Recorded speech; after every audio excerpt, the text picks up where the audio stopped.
nje ndi mugamba mutaba nange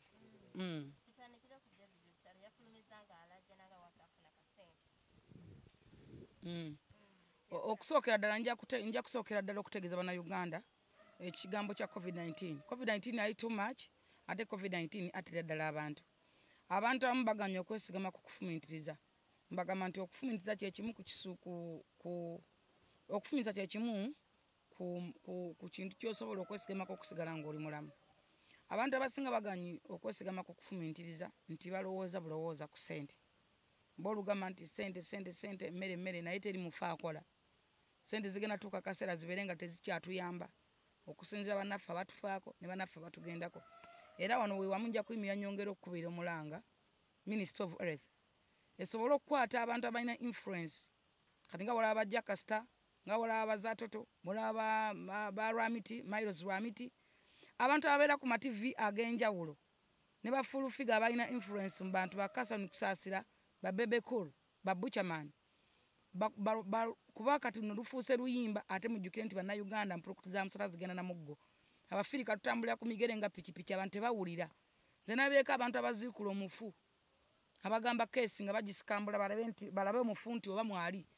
So nyongero bategeeza bannayuganda mwena gye muli nti COVID-19 ali too much, COVID-19 mungi nnyo.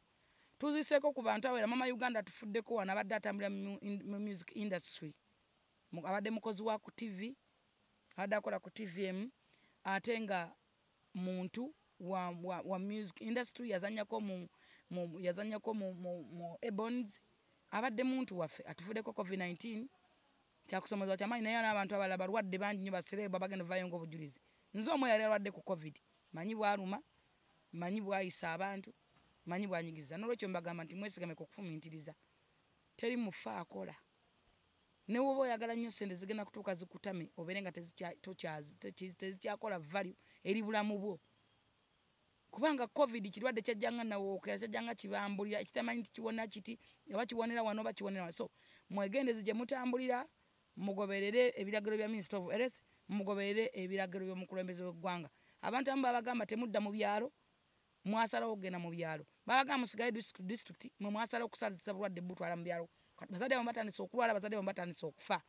Simanyi munonanga ki e Kampala mmwe mutusezesa emmere mwongesa n'amayumba simanyi kye munonanga Kampala bantu mmwe buli akagwawo emmamba ne mulengera emmamba mu paaka ne mudduka ne muwulira enseenene zaagudde ne mudduka ne mweyune mu byalo ne muwulira nti bannange tiyagasi ne mudduka munonanga ki e Kampala.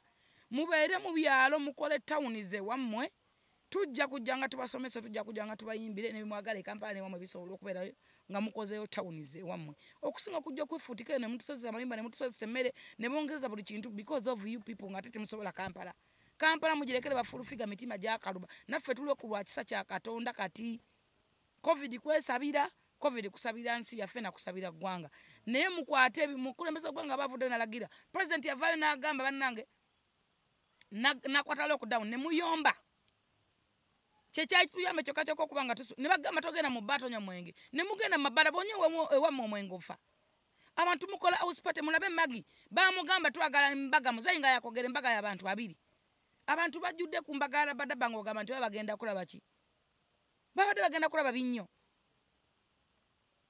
n'owulira obusungu kwegamba mugenda nga kulya mugenda kukola ki liyale babagamba embaga y'abantu 20 mwewe distancing naye ne mugenda muyiika wali Rabadaba mumumanyi magi mumumanyi kiki mwewade mugenda kulya. So bannange mufumintirize Bannayuganda mufumintirize bino byabulamu bino byakwefaako kino tekyali kya president tekyali kyani wabula kyakwefaako ate nyongero bategeza n'omuntu gwe bagamye omulundi ogumu obulwadde bukukwata na kuba tebukuyisa bubi ng'oli gwe batagemangako naye gwe bakagema omulundi ogumu gezaako ofune doze ey'okubiri kuba obulwadde bukukwata lwakuba tebukunyigiriza nga gwe batagemanga. N'olwekyo mugende mwegemese abatemweyibala nti nze baŋŋema ndi wakabi bangema tebujja kunkwata. N'olwekyo mbagamba ekigambo kimu COVID-19 aliriyo mwali aluma ate atta. That is it.